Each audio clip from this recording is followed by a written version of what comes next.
Bharat hospital में माहिर doctors की फीस सिर्फ 50 रुपए। कहाँ मिलेगा? भारत मेडिकल पर मिलेगा। भारत मेडिकल पर सब मिलता है। मोहम्मद यूसुफ अतार के फरजान अब्दुल समद के यहाँ मियारी कंपनियों के सीसीटीवी कैमरे जैसे C+ दस्तियाब है। एलईडी लाइट्स, सिस्काई, TLS और इसके अलावा दूसरी कंपनियों के एलईडी बल्ब दस्तियाब है। हमारा पता है रूबरू मक्का मस्जिद, अफरा कलेक्शन के पीछे, चौक बाजार, नांदेड़। लातूर के डॉक्टर एहसानुल्लाह कादरी और आन जहानी डॉक्टर देवी सिंह चौहान गुरुजी का मुरत्तब करदा मराठी उर्दू शब्दकोश की रस्म इजरा 27 फरवरी को मुंबई में यूं मराठी भाषा के मौके पर हुकूमत महाराष्ट्र की जानिब से की जा रही है। डॉक्टर एहसानुल्लाह कादरी ने माहिर उर्दू व फारसी डॉक्टर देवी सिंह चौहान गुरुजी की निगरानी में तकरीबन 8000 उर्दू, मराठी और फारसी जबान के अल्फाज जो सरकारी दफातर, अदालतों और उमूमी मामलात में इस्तेमाल हैं, उन्हें यकजा करके इसके मानी व मतालिब को तरतीब दिया है। डॉक्टर एहसानुल्लाह कादरी की मुरत्तब करदा इस लुगत को महाराष्ट्र राज्य साहित्य संस्कृति मंडल ने शाये किया है। मराठी उर्दू शब्दकोश यकीनन अवाम और खवास के लिए मुफीद साबित होगा। इस रिपोर्ट और डॉक्टर एहसानुल्लाह कादरी से लिए गए इंटरव्यू के साथ लातूर से मोहम्मद मुस्लिम कबीर। अच्छा डॉक्टर साहब, आपको ये जो शौक कैसे लगा कि उर्दू और मराठी शब्दकोश बनाने का? मुझे शौक जब जिस वक्त मैं यमे हो गया, यमे होने के बाद मुझे जो PhD का सब्जेक्ट दिया गया, तो उस सब्जेक्ट के ताल्लुक से दयानंद कॉलेज के लाइब्रेरी में डॉक्टर देवी सिंह चौहान और डॉक्टर रणसवे साहब प्राध्यापक से मुलाकात हुई कि यमे की बात आप क्या कर रहे हैं। तो ये मेरे ख्वाहिश शुरू से PhD करने की थी। तो देवी सिंह गुरुजी ने मेराजुल आशरीन किताब लिखे थे, जो दखनी की किताब थी ख्वाजा बंदा नवाज की, वो उन्होंने हिंदी में लिखे। और हिंदी में लिखने के बाद मुझे बताया कि ये जो डॉक्टर देवी सिंह चौहान के और ख्वाजा बंदा नवाज की जो किताब है, ये कहना ये करो कि इस पर PhD अगर किए आपको बेहतरीन तरीके से ये पहले शुरू लिखने का श्रेय मिलेगा। और आज तक ख्वाजा बंदा नवाज पर रिसर्च हिंदी में नहीं हुआ है। तो उस वक्त से हमारी उनके बैठना उठना और गाइडेंस वगैरह चलता रहा। इस बीच डॉक्टर देवी सिंह चौहान साहित्य संस्कृति मंडल में मेंबर थे, सदस्य थे, और वहां पर उन्होंने बार बार जोर दिया था कि मराठी उर्दू शब्दकोश एक रहना चाहिए। तो उस वक्त उनके जहन में जब मेरी मुलाकात हुई कि मैं मराठी में मेरा एजुकेशन हुआ और फिर बाद में हम उर्दू से भी हम बेहतरीन तरीके से और दखनी का भी, हिंदी का भी नॉलेज है, तो उन्होंने ख्याल जाहिर किया कि तुम डॉक्टरेट होने के बाद फौरन मराठी उर्दू शब्दकोश की जरूरत है, और ये मराठी उर्दू शब्दकोश का अगर आप काम शुरू कर दिए तो बेहतर होगा। तो उसके लिए उन्होंने गाइडेंस भी देना शुरू किए, और मराठी उर्दू शब्दकोश के ताल्लुक से 79 में उन्होंने एक लेटर भी दिए मुझे कि ये काम आप शुरू कर दें। और ये काम कहाँ पर बैठ कर शुरू करना है? तो दयानंद कॉलेज की लाइब्रेरी बहुत बड़ी है, और उस लाइब्रेरी में हर रोज शाम में 6 से 8 बजे तक, 8:30 बजे तक, जितना टाइम आप दे सकते हैं उतने टाइम तक आपको एक रूम, टेबल, कुर्सी और किताबों की सहूलत दी जाएगी। आप जो भी किताब है लेकर आप पढ़ना, देखना, और शब्दों के पहले कार्ड, एक एक शब्द का एक एक कार्ड तैयार करने के लिए बताया। तो चंद दिनों तक हम एक एक शब्द का एक एक कार्ड बनाया करते थे, और जब 2-3 साल तक हम वो कार्ड लेते रहे, बनाते रहे और उनको देते गए, तो वो चेक करके अपने पास रखते थे, और रखने के बाद फिर बाद में हमको चेक करके देते थे। इस तरीके से 10 साल के अंदर, यानी 92 तक, 91 तक हम करीब 50-60 हजार कार्ड तैयार हो गए, यानी 50-60 हजार शब्द तैयार हो गए। वो अब उसको एकत्रीकरण करने के लिए हमारे घर में हमारे बच्चे पढ़े लिखे थे, वालिदा भी मुअल्लिमा थे और घर में भी हमारे पढ़े लिखे थे। उनको मैंने जिम्मेदारी दिया कि भाई ये अल्फाबेटिकल लगाओ, तो अ के अलग, ब के अलग, क के अलग। ये 6 महीने में काम उन्होंने पूरा किया। और बाद में मैंने ओसी में लिखकर एक हस्तलिखित तैयार किया और गुरुजी के पास सौंप दिए कि गुरुजी ने जांच पड़ताल करके उसको फेयर करने के लिए कहे। मैं फेयर करके 2 खंडों में तैयार किया और गुरुजी और मैं, उस वक्त गुरुजी की हालत भी अच्छी थी, तबीयत भी अच्छी थी, और ले जाकर हम गुरुजी के पास दिया। गुरुजी और हमने मिल के साहित्य संस्कृति मंडल के हवाले कर दिए। और वो सबमिट करने के बाद उस वक्त बारलिंगे साहब अध्यक्ष थे साहित्य संस्कृति मंडल के, और इत्तेफाक से लातूर में साहित्य संस्कृति मंडल के तरफ से इतिहास परिषद ली जा रही थी। उस इतिहास परिषद के बहाने सचिव, अध्यक्ष और मेंबर आए थे। तो उस वक्त मैं और गुरुजी अपने दस्तखत से हस्तलिखित प्रत के 2 खंड शब्दकोश के हम सबमिट किए। और सबमिट करने के बाद फिर वो करीब 1 साल 2 साल तक हम इंतजार किए, लेकिन उसका कोई जवाब नहीं आने की वजह से हम फौरन बॉम्बे को पहुंचे। मैं और गुरुजी दोनों मिलकर साहित्य संस्कृति मंडल में गए। उस वक्त मुंबई महापालिका के मगरब जानिब पे आजाद मैदान में वो ऑफिस था। उस ऑफिस में हम जब गए तो गुरुजी ने पहले ही लेटर वगैरह लिखे थे कि हम आ रहे हैं, आपसे मिलना चाहते हैं। अध्यक्ष सचिव ने इजाजत दी थी कि फलाने दिन आओ। जब हम गए तो वहां पर कोई भी नहीं थे, वो दोनों नहीं थे।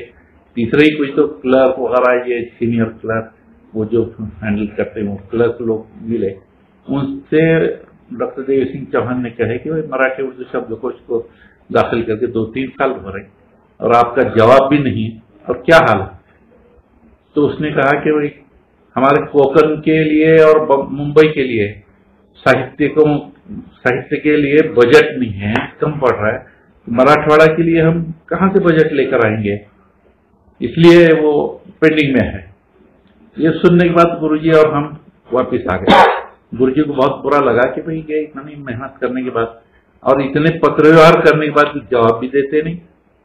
तो चंद दिनों के बाद वो डिक्शनरी हमारे शब्दकोश के हस्तलिखित के 2 खंड पोस्ट से मेरे पते पर आ गए लातूर में वापस, और उसके साथ एक लेटर भेजा है कि ये हस्तलिखित प्रत नहीं होना, हमको आप टाइप्ड कॉपी होना, वो टाइप करके सबमिट करो।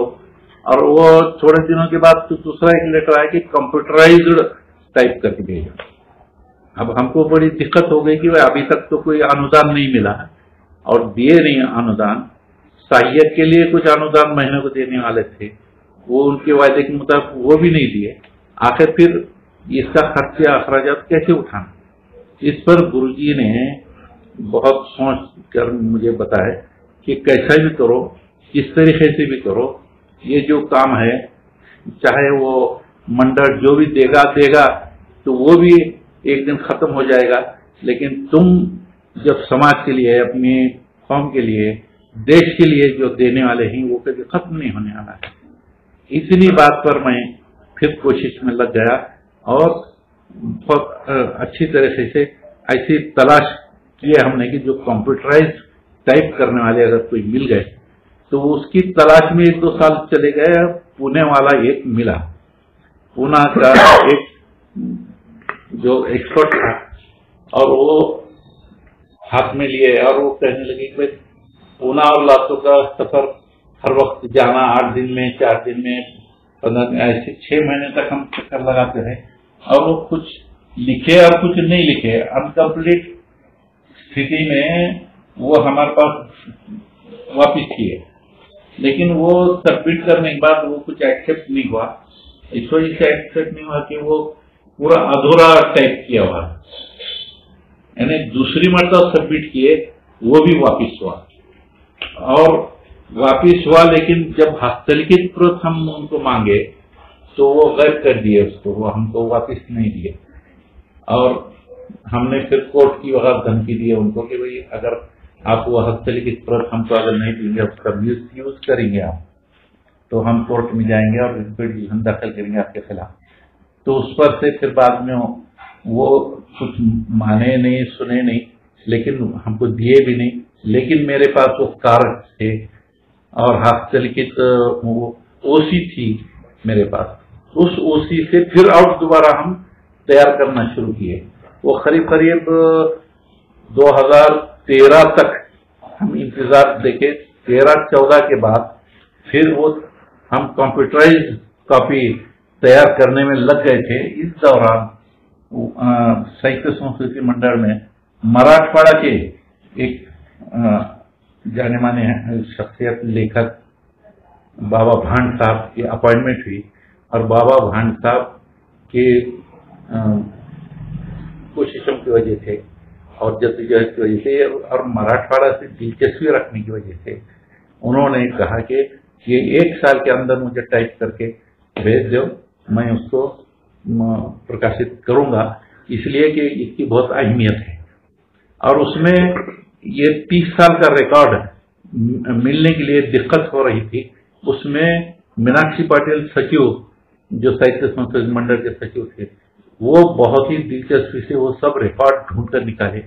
और उस वक्त तक फिर बाद में सयानी रोड पर आ गया था वो ऑफिस। जब ऑफिस उठा बिठा में वो फाइल जल्दी कुछ मिल रही नहीं थी। उस वक्त के उससे पहले के जो सचिव थे, वो जो भी अध्यक्ष वगैरह थे, उन्होंने साफ ये बता दिया कि हमारे पास कोई रिकॉर्ड नहीं है, उसका उपलब्ध नहीं हो रहा है, फाइल नहीं है। लेकिन मेरे पास सब जेरॉक्स वगैरह मौजूद थे। लेकिन मीनाक्षी पाटिल को जब मैं विनती किया तो उन्होंने वो ऑफिस में 30 साल का रिकॉर्ड जमा किए और बाबा भांड साहब अध्यक्ष के सामने पेश किए कि ये इसकी अहमियत बहुत है और इसका पत्र व्यवहार बहुत हुआ है, लिहाजा इसको हम प्रकाशित करना चाहिए। तब हमको उनकी सहायता से, उनकी मदद से बहुत कुछ मदद मिली। हमको मदद मिली इस तरीके से, पैसों की मदद वो उसमें तरतूद नहीं है और कोई प्रोविजन नहीं रहने की वजह से वो कुछ नहीं मिल सका। फिर भी हम जो भी कुछ तरीके से सबमिट करना था वो बहुत अच्छी तरीके से सबमिट किए और वो 2014 से 15-16 तक 16-17 में सबमिट किए। और वो अब बाबा भांड साहब की वजह से हमको प्रकाशित करने के आदेश मिले ही कि 27 तारीख को ये प्रकाशित होगा और मुंबई में होगा, मंत्रालय के करीब यशवंतराव चौहान सभागृह में ये कार्यक्रम होने वाला है। ऐसा लेटर हमको जब मिला तो हमको बड़ी खुशी हुई कि ये बहुत दिनों के करीब 40 साल हो रहे हैं, 40 साल तक हमको ये प्रतीक्षा करना पड़ी, इंतजार देखना पड़ा, लेकिन आज वो प्रकाशित हो रही है, इसके बारे में बहुत हमको खुशी है। और इसमें सहयोग जो भी कुछ दयानंद कॉलेज या प्राध्यापक हमारे डॉक्टर रणसुबे साहब जो उसकी समिति के सदस्य रह चुके हैं, उनका कोऑपरेशन मिला और हम ये काम अंजाम दे रहे हैं। बाकी और कुछ बातों के हमको यहाँ पर जिक्र करने का नहीं है, लेकिन इस शब्दकोश से, इस लुगत की वजह से मराठी जानने वाले बहुत ही आसानी से उर्दू सीख सकेंगे, उर्दू सीख सकेंगे। ऐसा इस तरीके से इसका हम रचना किए हैं। इस रचना करने की वजह से हमको ये ऐसा है कि इसमें बहुत सारे बच्चों को, स्टूडेंट्स को ये इसका फायदा होने वाला है। और वैसा मराठी उर्दू शब्दकोश की सख्त जरूरत है पुलिस डिपार्टमेंट में, मिलिट्री में और कोर्ट में और स्कूलों में। ये सब जरूरी है, बहुत सख्त जरूरत है। इसलिए मराठी उर्दू शब्दकोश किसी हालत से प्रकाशित होना लाजमी है। और अगर ये प्रकाशित हो गया तो इसको और बढ़ावा देने की जरूरत है। हमको जो लेटर मिला था साहित्य संस्कृति मंडल, लिमिटेड शब्दों के बारे में ही मिला था कि ये इतने ही शब्द लेना और ये इतने इस तरीके से ही लेना, ये जो कंडीशन थी इसकी वजह से उसकी बृहत्ता यानी बर्फ होने का यानी ज्यादा शब्द इस्तेमाल उसमें लिखने के बारे में साहित्य संस्कृति मंडल के तरफ से ही हमको ये था कि इतने लिमिटेड शब्द लिखो, करना है तुमको। मगर गुरुजी के जमाने में तो ऐसा कहा गया था कि जितना आपको शब्द लेना है ले लो, इसलिए हम बहुत सारे शब्द 20,000 के ऊपर शब्द और उसके प्रति शब्द 60,000 इतने दिए थे। लेकिन वो 2 मरतबा वो हस्तलिखित वगैरह वापिस करने के बाद हमको लिमिटेशन आया कि आपको मराठी के समानार्थी जो शब्द हैं उसको नहीं लेना है, उसको कम करना है। ऐसा कम करते करते करते जो आप अब की कंडीशन में जो दिए गए हैं ज्यादा से ज्यादा वो 7,000 से 9,000 शब्द के उसकी प्रति शब्द 20,000 ऐसे करीब करीब 25 से 30,000 शब्दों का ये शब्दकोश अब इस वक्त तैयार हुआ है। इसमें खूबी ये है कि मराठी के शब्द उर्दू में देने से पहले उर्दू का तो फारसी लिपि नहीं पढ़ने आती, इसलिए उन नहीं पढ़ने वालों के लिए हम सहूलत ये करें कि हिंदी में उसका तलफ़ुज़ उसके हिंदी में भी दिए। मराठी शब्द हिंदी में तलफ़ुज़ के वास्ते हिंदी का भी नागरी लिपि में भी और फारसी लिपि में भी ऐसा इस तरीके का शब्दकोश अपने आप में एक नया तरीका है। ये नए तरीके से हम पेश कर रहे हैं जो स्टूडेंट्स के लिए पढ़ने के लिए बहुत आसानी होगी। मोहम्मद बशीर अहमद परदेसी के फदन मोहम्मद फारूक अहमद के यहाँ शादी ब्याह और रोजमर्रा के इस्तेमाल के लिए हर किस्म के हैदराबादी वज़ा के बर्तन दस्तियाब है। एक मरतबा जरूर तशरीफ लाए। M Farooq and brother medal centre, रूबरू मक्का मस्जिद चौक, बाजार, नांदेड़।